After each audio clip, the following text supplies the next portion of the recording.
Hello सांग माने आशा करूछु आपण माने समस्ते भलरे थिबे। सांग माने मो सहित कथा हेबाकू चाहूथिले मु वीडियो मझिरे मो नंबर देइछि, मो नंबर नै मते कॉल करंतु, पूरा मजा मस्ती रे कथा हेबा। नमस्ते बंधुगण, मो नाम प्रियंका। मु 24 वर्षर एवं देखिबाकू हो सेमिति जेमिति झियो एवं पुओ माननकू पसंद आसंती। मो आखि बड़ बड़, ओठ टिके गोलापी एवं फिगर। बस एतिकी कहिबी जे जेतेबेले मु साड़ी पिंधे तेबे पड़ोसी भाउज माने भी पचारंती कि एते फिट केमिति रुह। घरे समस्ते मते श्रद्धारे प्रियंका भाउज कहंती, कारण मु मो स्वामींको सान भाईर भाउज। सीए मो दियर, नाम हेउची सुशील।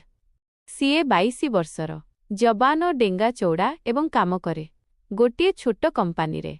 आम घर गाँ पाख सहर रे, एमिति देसी ढंगर जेउटी समस्ते एकाठी रुहंती, हस मजाक चली थाए। आज मु तुमकू मोर एवं सुशीलर एक कहानी सुनाइबाकू जाउछि।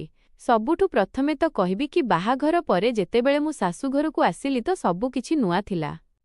मो स्वामी जहांको नाम गौरव, सीए सरकारी चाकिरी करंती, तेणु प्रायतः बाहारे रहंती। मासरे गोटे दुई दिन ही घरकू आसंती, बाकी समय मु घर संभाळे।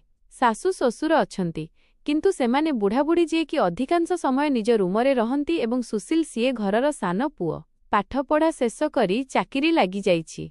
आरंभरे तो सीए मते बस भाउज कही कथा हेउथिला, किंतु धीरे धीरे आमर कथावार्ता बढ़िबाकू लागिला। घर देसी ढंगर ना, समस्ते एकाठी खांती पियंती, हस मजाक चली थाए। दिनकर कथा, सकाळु सकाळु मु किचेन रे चा तैयारी करूथिली। सुशील आसिला एबे सोईकी उठिथिला। बाळ बिगिड़ी जाइथिला, टी शर्ट टिके उपरकू उठी जाइथिला। सीए आसी कहिला, भाउज चा मिलिबो कि?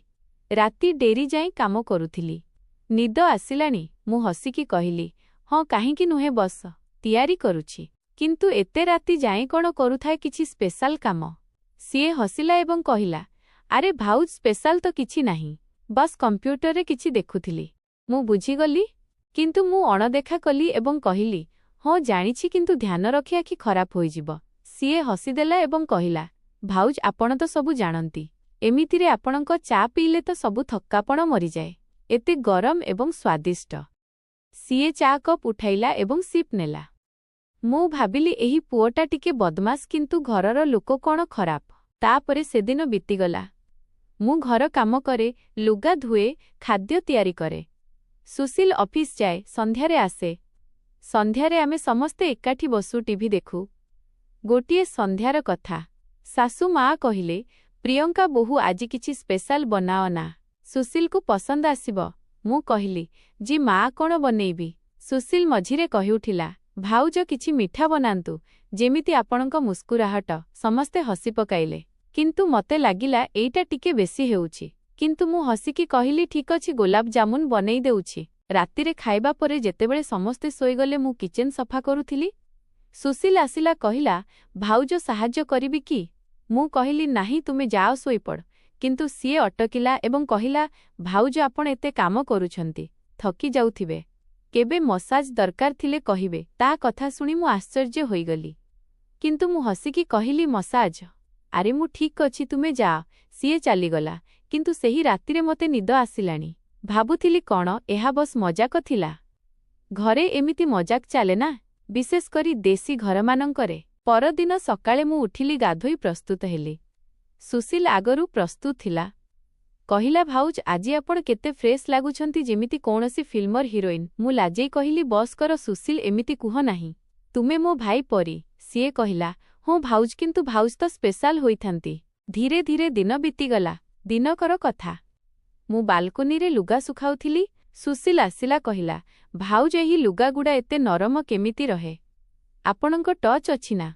मु कहिली, हूँ भल डिटर्जेंट यूज करे। किंतु सीए कहिला, नाही भाउज आपणक हाथ लागे तो सबु नरम होई जाए। ता कथारे सबु बेले टिके किछि लुचि रहुथिला, जेमिति सीए जानी सुनी सेमितिका कथा कहूथाए।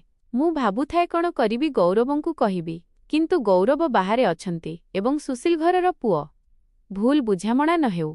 पुणी गोटिए संध्यारे आमे समस्ते बसिथिलु, कथाबार्ता हेउथिलु।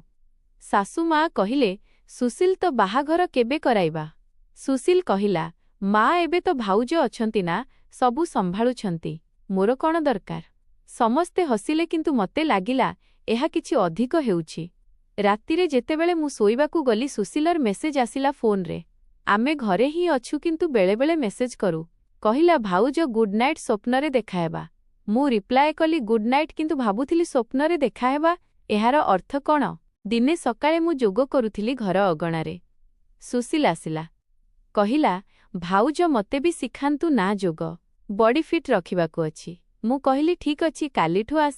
ପରଦିନଠାରୁ ସିଏ ଆସିବାକୁ ଲାଗିଲା। ଯୋଗ କରିବା ସମୟରେ ସିଏ କହେ ଭାଉଜ ଏଇ ପୋଜ୍ କେତେ କଷ୍ଟ କିନ୍ତୁ ଆପଣ ଏତେ ସହଜରେ କରିଦିଅନ୍ତି।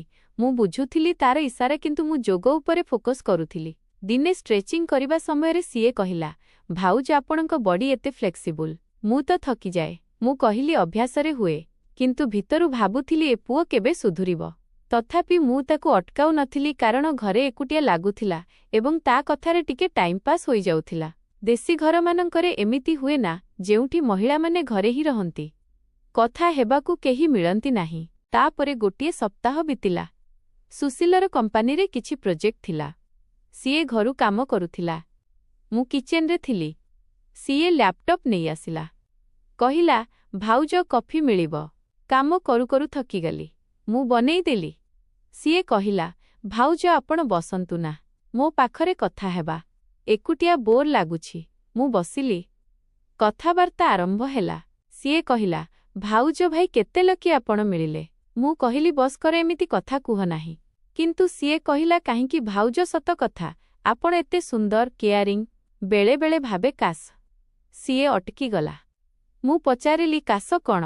ସିଏ କହିଲା କିଛି ନାହିଁ ବସ୍ ଏମିତି। ସେଦିନଠାରୁ ମତେ ଲାଗିଲା ବୋଧହୁଏ ସୁଶୀଲର ମନ ମୋ ଉପରେ ଆସୁଛି। କିନ୍ତୁ ମୁଁ ଭାବିଲି ଏହା ଭୁଲ। ଅଟକାଇବା ଉଚିତ। କିନ୍ତୁ କେମିତି? ଘରେ କହିଲେ ତ କଳି ହୋଇଯିବ। ଧୀରେ ଧୀରେ ଆମର କଥା ଆହୁରି ବଢ଼ିଲା। ଦିନେ ମୁଁ ଘର ସଫା କରୁଥିଲି। ଉପର ଆଲମାରିରୁ ସାମାନ ବାହାର କରୁଥିଲି। ସୁଶୀଲ ଆସିଲା। କହିଲା ଭାଉଜ ମୁଁ ସାହାଯ୍ୟ କରିବି।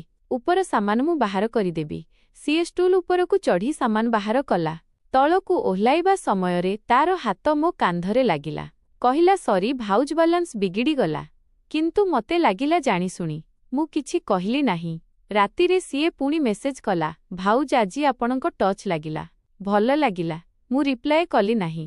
ପରଦିନ ସିଏ କହିଲା ଭାଉଜ ରାଗିଛ କି? ମୁଁ କହିଲି ନାହିଁ କିନ୍ତୁ ଏମିତି କଥା କୁହ ନାହିଁ। ସିଏ କହିଲା କାହିଁକି ଭାଉଜ ଆମେ ସାଙ୍ଗ ତ ନା? ମୁଁ କହିଲି ହଁ କିନ୍ତୁରେ। ଦିନେ ସୁଶୀଲ କହିଲା ଭାଉଜ ମୋର ଏକ ପ୍ରୋବ୍ଲେମ ଅଛି କହିବି? ମୁଁ କହିଲି ହଁ କୁହ। ସିଏ କହିଲା ମୋର ଜଣେ ଗର୍ଲଫ୍ରେଣ୍ଡ ଥିଲା କିନ୍ତୁ ବ୍ରେକଅପ୍ ହୋଇଗଲା। ଏବେ ମନ ଦୁଃଖ ହେଉଛି। ମୁଁ କହିଲି ଆରେ କାହିଁକି ହେଲା? ସିଏ କହିବାକୁ ଲାଗିଲା ସିଏ କହୁଥିଲା ମୁଁ ତାକୁ ସମୟ ଦେଉନି କିନ୍ତୁ ଏବେ ଏକୁଟିଆ ଅନୁଭବ କରୁଛି। ମୁଁ ତାକୁ ବୁଝେଇଲି ସମୟ ଲାଗିବ ଭୁଲିଯିବ। ସେଦିନଠାରୁ ସିଏ ମତେ ନିଜର ପ୍ରୋବ୍ଲେମ କହିବାକୁ ଲାଗିଲା। କେବେ କାମର କେବେ ପର୍ସନାଲ। ମତେ ଲାଗିଲା ବୋଧହୁଏ ସିଏ ଏକୁଟିଆ ଅଛି ସେଥିପାଇଁ ଏମିତି କଥା ହେଉଛି। ମୁଁ ତାକୁ ପରାମର୍ଶ ଦେଉଥିଲି ବଡ଼ ଭଉଣୀ ପରି। ତାପରେ ଦିନ ବିତିଗଲା। ଗୋଟିଏ ସନ୍ଧ୍ୟାରେ ଆମେ ଘର ଛାତ ଉପରେ ବସିଥିଲୁ। ପବନ ଖାଉଥିଲୁ। ଶାଶୁ ଶ୍ୱଶୁର ତଳେ ଥିଲେ। ସୁଶୀଲ କହିଲା ଭାଉ ଷ୍ଟାର୍ସ ତାରା କେତେ ଭଲ ଲାଗୁଛନ୍ତି। ରୋମାଣ୍ଟିକ ଲାଗୁଛି। ମୁଁ କହିଲି ହଁ ଭଲ ଅଛି। ସିଏ କହିଲା ଭାଉଜ କେବେ ଭାଇଙ୍କ ସହିତ ଏମିତି ବସିଛ? ମୁଁ କହିଲି ହଁ କିନ୍ତୁ କମ୍। ସିଏ କହିଲା ମୁଁ ତ ଭାବେ କାଶ କେହି ମୋ ସହ ବସନ୍ତା ହାତ ଧରନ୍ତା। ମୁଁ ଟପିକ୍ ଚେଞ୍ଜ କଲି। ଚାଲନ୍ ତଳକୁ ଯିବା କିନ୍ତୁ ଭିତରୁ ଭାବୁଥିଲି ଏ କୁଆଡ଼େ ଯାଉଛି। 2 ସପ୍ତାହ ପରେ ଗୌରବ ଘରକୁ ଆସିଲେ। ସମସ୍ତେ ଖୁସି ଥିଲେ। ରାତିରେ ଗୌରବଙ୍କ ସହ କଥା ହେଲି କିନ୍ତୁ ସୁଶୀଲ କଥା କହିଲି ନାହିଁ। ଭାବିଲି ଛୋଟ କଥା। ଗୌରବ ପୁଣି ଚାଲିଗଲେ। ସୁଶୀଲ ପୁଣି ସେଇଆ। ଦିନେ ସିଏ କହିଲା ଭାଉଜ ମତେ ଏକ ଗିଫ୍ଟ ଦେବାର ଅଛି। ମୁଁ କହିଲି କାହିଁକି? ସିଏ କହିଲା ବସ୍ ଆପଣଙ୍କ କେୟାର ପାଇଁ। ସିଏ ଏକ ନେକଲେସ୍ ଦେଲା। କହିଲା ପିନ୍ଧନ୍ତୁ ନା। ମୁଁ କହିଲି ନାହିଁ ରଖିଦିଅ। କିନ୍ତୁ ଜିଦି କରିବାକୁ ଲାଗିଲା। ମୁଁ ପିନ୍ଧିନେଲି କିନ୍ତୁ ମନରେ ଡର ଥିଲା। ରାତିରେ ଭାବୁଥିଲି କ'ଣ ହେଉଛି। ଦିନେ ସୁଶୀଲ କହିଲା ଭାଉଜ ଆପଣଙ୍କ ଫିଗର କେମିତି ମେଣ୍ଟେନ୍ ରହେ? ସିକ୍ରେଟ୍ କୁହନ୍ତୁ। ମୁଁ କହିଲି ଯୋଗ ଏବଂ ଡାଏଟ୍। ସିଏ କହିଲା ବାହା ମୁଁ ବି ଟ୍ରାଏ କରିବି କିନ୍ତୁ ଆପଣଙ୍କ ପରି ହୋଇପାରିବ ନାହିଁ। ଦିନେ କିଚେନରେ ମୁଁ ପରିବା କାଟୁଥିଲି। ସୁଶୀଲ ଆସିଲା ପଛରୁ କହିଲା ଭାଉଜ ସ୍ମେଲ୍ ବାସ୍ନା ଭଲ ଆସୁଛି। ମୁଁ କହିଲି ହଁ ଖାଇବା ଭଲ ବନିଛି। ସିଏ କହିଲା ନାହିଁ ଆପଣଙ୍କର।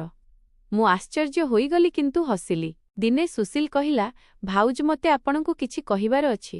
ମୁଁ କହିଲି କୁହ। ସିଏ କହିଲା, ମୁଁ ଆପଣଙ୍କୁ ପସନ୍ଦ କରେ।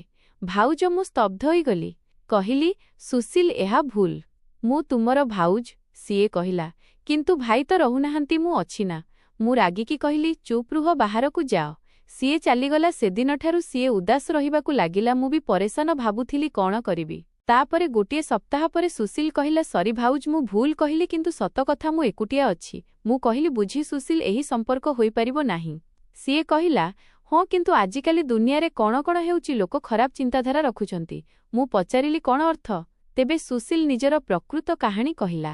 କହିଲା, ଭାଉଜ, ମୋର ଗର୍ଲଫ୍ରେଣ୍ଡ ନଥିଲା। ସିଏ ଜଣେ ବନ୍ଧୁ ଥିଲା ଯିଏ ବ୍ଲାକମେଲ୍ କରୁଥିଲା। ମୁଁ ଆପଣଙ୍କୁ ଟେଷ୍ଟ କଲି, ଦେଖିଲି କି ଆପଣ କେତେ ଭଲ। ଆଜିକାଲି ଝିଅମାନେ ଟଙ୍କା ପାଇଁ କିଛି ବି କରନ୍ତି, କିନ୍ତୁ ଆପଣ ନୁହେଁ। ମୁଁ ଆଶ୍ଚର୍ଯ୍ୟ ହୋଇଗଲି। କହିଲା, ମୁଁ ଜାଣିଶୁଣି ଏମିତି କଥା କହିଲି। ଦେଖିଲି କି ଆପଣ ଡିଗୁଛନ୍ତି କି ନାହିଁ, କିନ୍ତୁ ଆପଣ କେବେ ଭୁଲ କଲେ ନାହିଁ। ତେବେ ମତେ ବୁଝାପଡ଼ିଲା, ଏହା ସବୁ ଏକ ଶିକ୍ଷା ଥିଲା। ସୁଶୀଲ କହିଲା, ଭାଉଜ, ଆଜିକାଲି ଜମାନା ଖରାପ।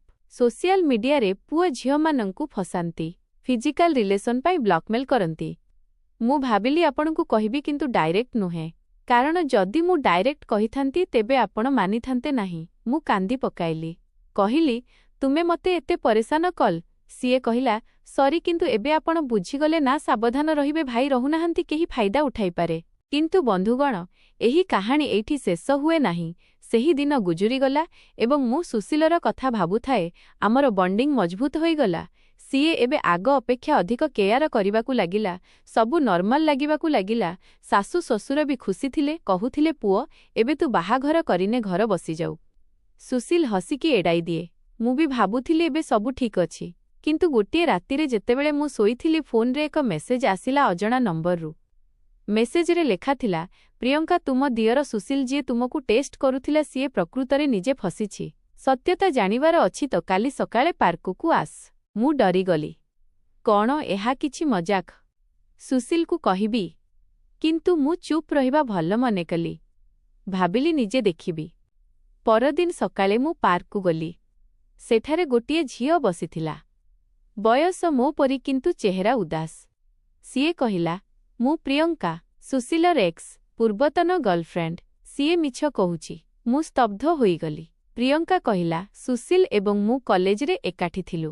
ଆମର ରିଲେସନ୍ ଥିଲା, କିନ୍ତୁ ସିଏ ବଦଳିଗଲା। ସୋସିଆଲ ମିଡିଆରେ ସିଏ ଝିଅମାନଙ୍କ ସହ ଚାଟ୍ କରେ, ଫଟୋ ମାଗେ, ପୁଣି ବ୍ଲାକମେଲ୍ କରେ। ମୁଁ ଛାଡ଼ିଦେଲି, କିନ୍ତୁ ସିଏ ସୁଧୁରିଲାନି। ତୁମକୁ ଟେଷ୍ଟ କରିବା କଥା, ସେଇଟା ବାହାନା। ପ୍ରକୃତରେ ସିଏ ତୁମକୁ ଫସାଇବାକୁ ଚାହୁଁଥିଲା, କିନ୍ତୁ ତୁମେ ଫସିଲ ନାହିଁ ତ ଏବେ ସିଏ ଭଲ ବନୁଛି। ମୁଁ କହିଲି, ମିଛ କୁହ ନାହିଁ। ସୁଶୀଲ ସେମିତି ନୁହେଁ। କିନ୍ତୁ ପ୍ରିୟଙ୍କା ଫୋନ୍ ବାହାର କଲା। ସ୍କ୍ରିନଶଟ୍ ଦେଖାଇଲା ସୁଶୀଲର ସହ, ଯେଉଁଠି ସିଏ ଝିଅମାନଙ୍କ ସହ ଖରାପ କଥା କହୁଥାଏ, ଟଙ୍କା ମାଗୁଥାଏ, ଧମକ ଦେଉଥାଏ। ମୋ ଆଖି ଖୋଲା ରହିଗଲା। ଏ ସେହି ସୁଶୀଲ ଥିଲା ଯିଏ ମତେ ଶିକ୍ଷା ଦେଉଥିଲା। ମୁଁ ଘରକୁ ଫେରିଲି। ସୁଶୀଲକୁ ସାମ୍ନାସାମ୍ନି ପଚାରିଲି, ସୁଶୀଲ ଏ କ'ଣ? ମୁଁ ସ୍କ୍ରିନଶଟ୍ ଦେଖାଇଲି। ସିଏ ପ୍ରଥମେ ତ ମନା କଲା, କିନ୍ତୁ ପରେ ଭାଙ୍ଗି ପଡ଼ିଲା। କାନ୍ଦି କାନ୍ଦି ଏବେ କହିଲା, ଭାଉଜ, ସତ୍ୟ ଏହା ଯେ ମୁଁ ନିଜେ ଫସିଯାଇଥିଲି।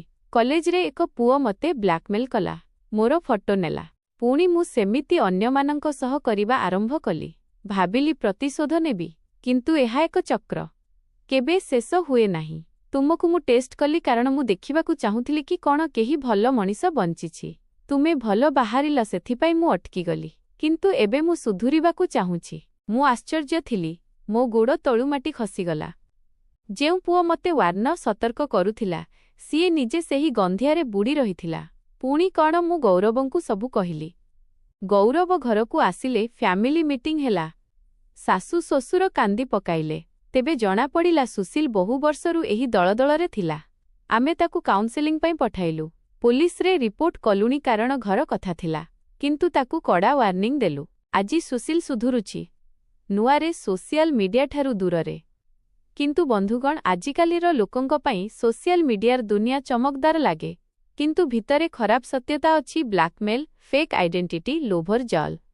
ଗୋଟିଏ କ୍ଲିକ୍ରେ ଜୀବନ ବରବାଦ ହୋଇପାରେ। ଟ୍ରଷ୍ଟ, ବିଶ୍ୱାସ ଭାଙ୍ଗ ନାହିଁ। ଏବଂ ଯଦି ଫସିଯାଇଛ, ତେବେ ସାହାଯ୍ୟ ମାଗ, ଲୁଚାଅ ନାହିଁ। ସମ୍ପର୍କ ବିଶ୍ୱାସ ଉପରେ ତିଷ୍ଠିଥାଏ, ଗନ୍ଧିଆ ଖେଳାଇବାରେ ନୁହେଁ।